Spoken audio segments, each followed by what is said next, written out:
Greetings, my woodland friends of YouTube. I will be your host, Nosejob, and I would just like to say that I am no longer mainlining acid or smoking PCP.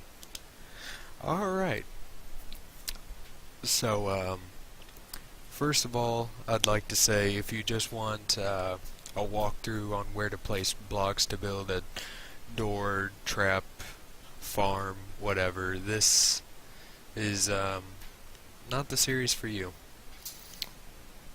Basically, this is for people that actually legitimately want to learn how redstone works and why it works.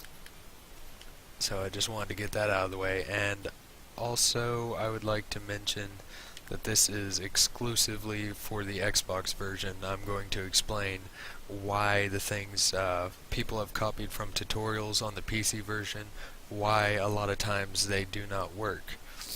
Anymore, it's not as big of a deal since we're more up to date, but with PC version's newest update coming along, there are going to be some pretty major differences.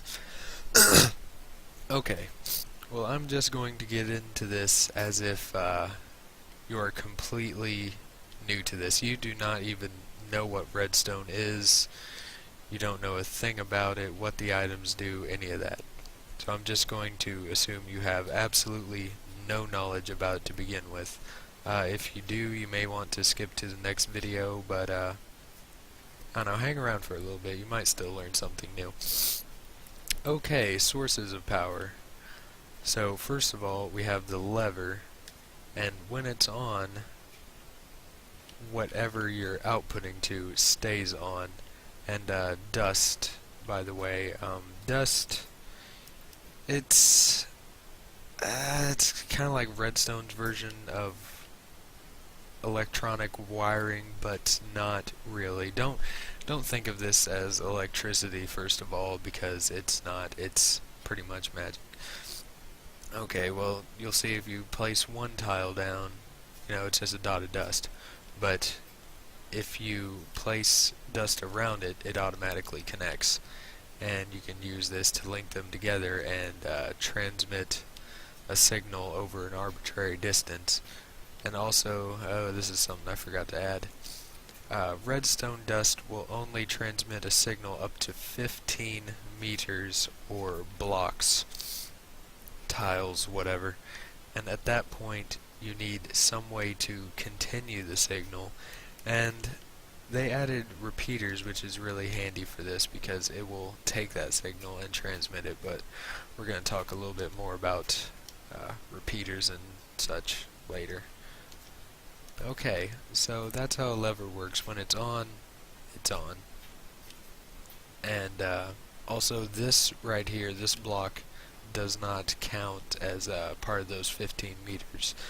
See, this is a source of hard power. I'll talk more about that later, but it's actually pushing the signal from this lever through the block, so this is the point of activation. 15 blocks from this point, then you have to continue it. Alright, now we have a button, and what a button does is it sends a pulse, a 10 tick pulse actually, which is exactly 1 second. Alright, how ticks work, each tick is 1/10 of a second, and for every for every 2 game ticks, we won't really be getting into that, but for every 2 game ticks, that is 1 redstone tick, and 1 redstone tick is really fast. It's that right there. That was 1 tick, really fast. Okay, moving on. We have these little things on the ground here, and these are pressure plates. Now you'll see we have 2 different types. Now what this first one does is if you stand on it, if any other player stands on it, if that cow over there stands on it, it will activate. And if you only temporarily stand on it, like, well, I messed up, like that, it'll send a 10 tick pulse just like a button. Now we have this one over here, and it does the same thing, so you're just thinking, okay, 2 different materials, aesthetics. Well, that's not the case. you'll see if we come over here, just drop something on that plate, if I can actually get it on the plate, nothing happens. But when we come back to this wooden one, drop something on it, you'll see it lights up. And that can be useful for, you know, say you have a machine, you have to pay it some item. I don't know, I don't really like to do it that way because somebody could just drop a piece of dirt, but there are better ways to do it. And now we have those repeaters I showed you earlier. Now their main use is actually repeating a signal, but what they can also be used to do is add delay. Go away, cow. And hey, see that? See that? He stepped on it and it lit up. Okay, so you'll notice. Alright, watch this one over here. The whole line, it lights up instantly, goes off at the same time. Now this, you'll notice a slight, see you got a little marquee effect, I don't know what to call it. And these are adjustable. By default, they are 1 tick of delay. That's 2, 3, 4. So, watch it one more time. See, that was fairly fast. 5 ticks, half a second. But now, if we come over here, these are all maxed out in delay, and you can see that took much longer, because 4 times 5, that's 20. That's 2 seconds of delay. Okay, now moving on, we have another cow, and we have this mystical device here called a torch. And you may be looking at this and you say, hey, this line of dust isn't on, but for some reason this torch is on. Well, that's because the torch by nature is an inverter. It's like a NOT gate, which you don't know what that is yet. You're all new to this. So anyways, so it will invert whatever signal is stored in this block. That's another thing I wanted to mention, but we'll get to that later. Let's just keep it all simple for now. Alright, so if I do have power coming into this block, you'll see, hey, now it's off, because it basically outputs the opposite of whatever is here. So those can be extremely useful. Now you'll see over here, you can't tell, but these are 2 different types of pistons. One is a regular piston, this one, and this is a sticky piston. Now regular pistons, they will push blocks, but they cannot pull them back. They just push. These can be useful in piston tapes or other things that I am failing to think of. And so yeah, it will not pull that block back down. And he is getting online a lot. And here we have the sticky piston. You'll see it extends just like the other one, but it will also pull the block down, except in one case. If a sticky piston receives a 1 tick signal, you will see something like this, if I can do it fast enough. Come on. Ah, there we go. It will actually drop the block. This is kind of sort of a bug. It will be fixed in a later update, but for now, have fun with it. This can be very useful. If you hook up a monostable circuit to one of these, you can make a pretty compact T flip-flop. I mean, really compact, like 1 wide. But again, you don't know what that is yet, and you can see it'll still retract it down. Even, you know what, I can do it like this better. See if it receives a 1 tick. Okay, maybe I can't do this better. If it receives 1 tick, it will drop it, but if it's already out there and it receives 1 tick, it'll still grab it. Alright, moving on to whatever we have over here. Okay, now we're going to talk a little bit about the power stored in blocks. Alright, redstone dust, it transmits what we call soft power, and you'll see that here. See, this block, believe it or not, has power stored in it, but it's soft power. I don't know, that's a really weird way to think of it, but it's more basic than what it actually is, so I'm going with that for now. Alright, so this block is powered, so you're thinking it should power other redstone items, but you'll see it doesn't. However, that's because this is soft power. This will not directly output to anything. It will items, say if I grab a piston or something, then that will work like so. Dispenser, you know, it all works the same. But other redstone items, like you saw with the torch over there, can actually pull the power from this block. And as you can see, repeaters can also frickin' cows. They can also pull power from a soft powered block. Now you'll see over here we got something different. We have a repeater set up here, which is a source of hard power, which, like I said, that's not really what's happening, but that's the easiest way to look at it.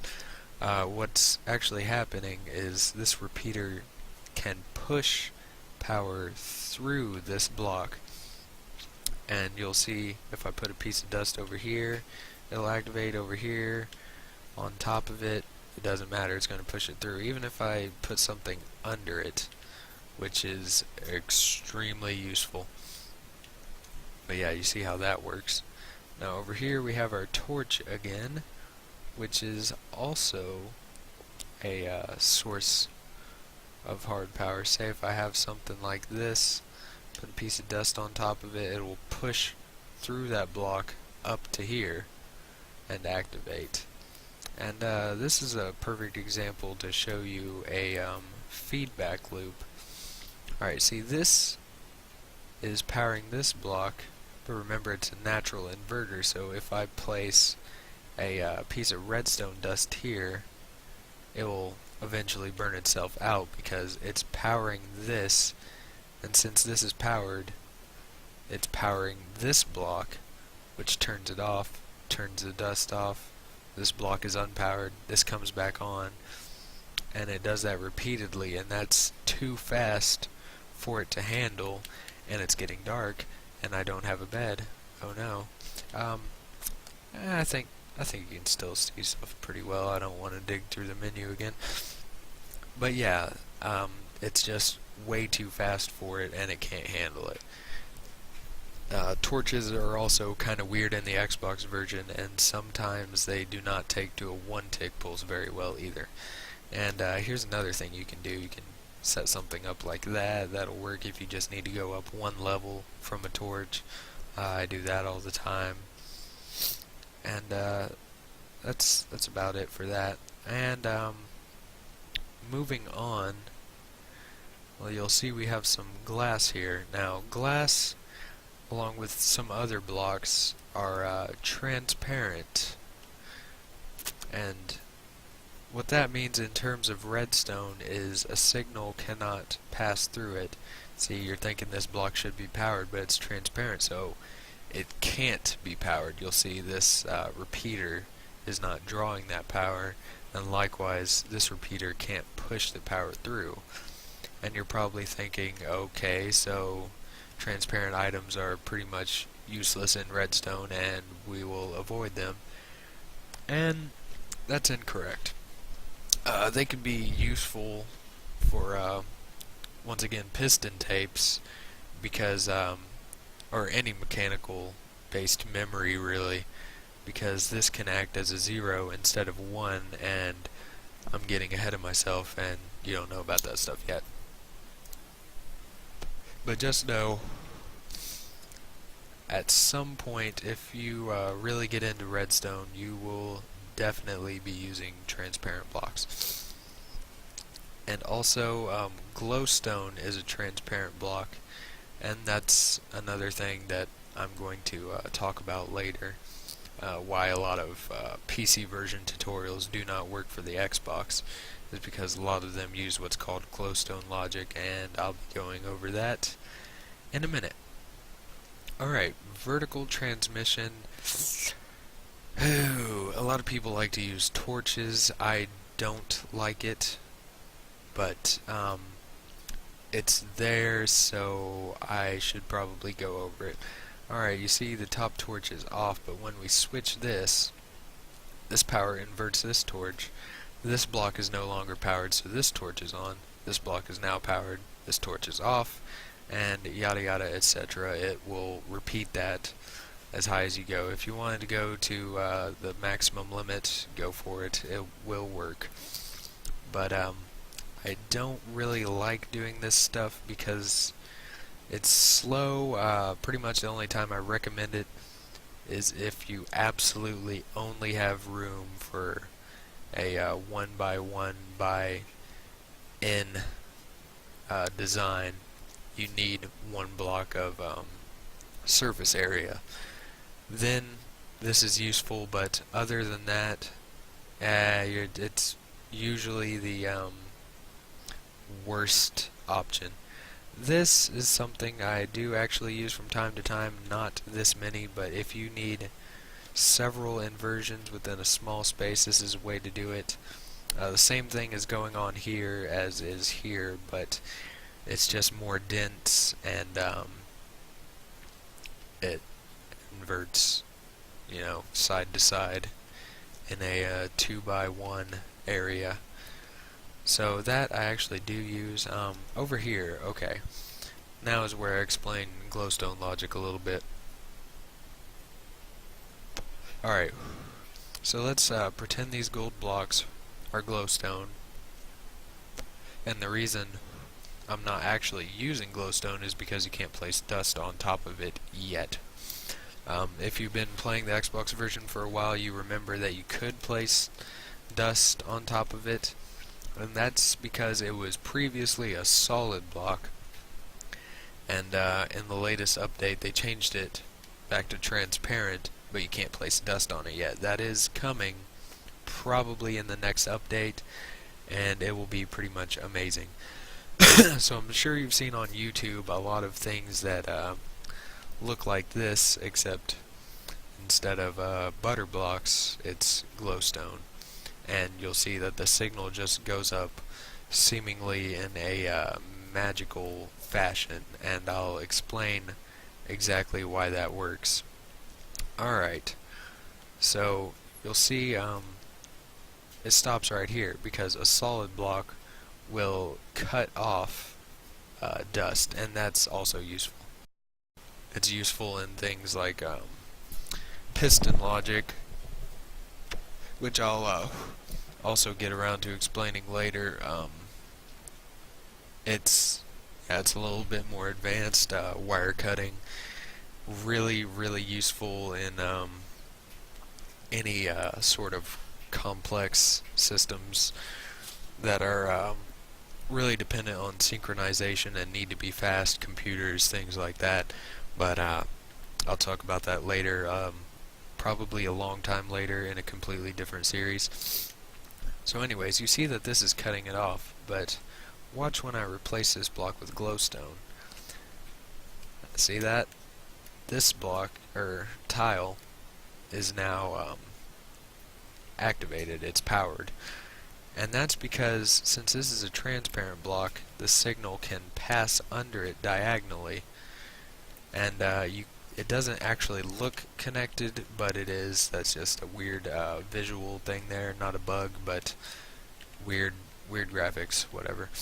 So you can see how that would be really useful going all the way up, because you can create really compact, instant vertical transmission. And for now, we do not have that option. It is coming soon, and I wish it was coming faster, but this is just what we have to deal with.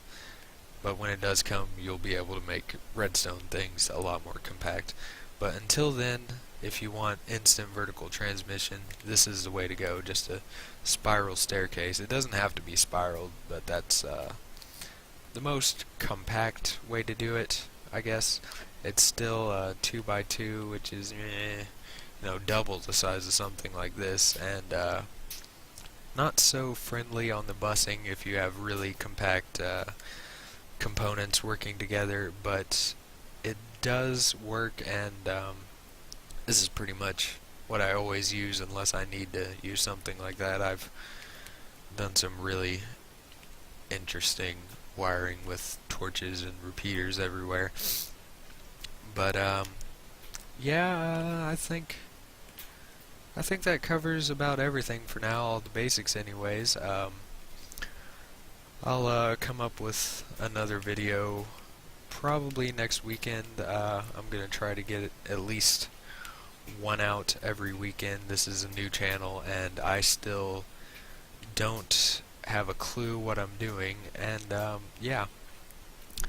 But yeah, I'll continue these tutorials on redstone theory, real tutorials, not block by block walkthroughs, because the main thing I'm looking for is I want people to actually understand what's going on. I don't want you to just take a bunch of tutorials and not know exactly how it works.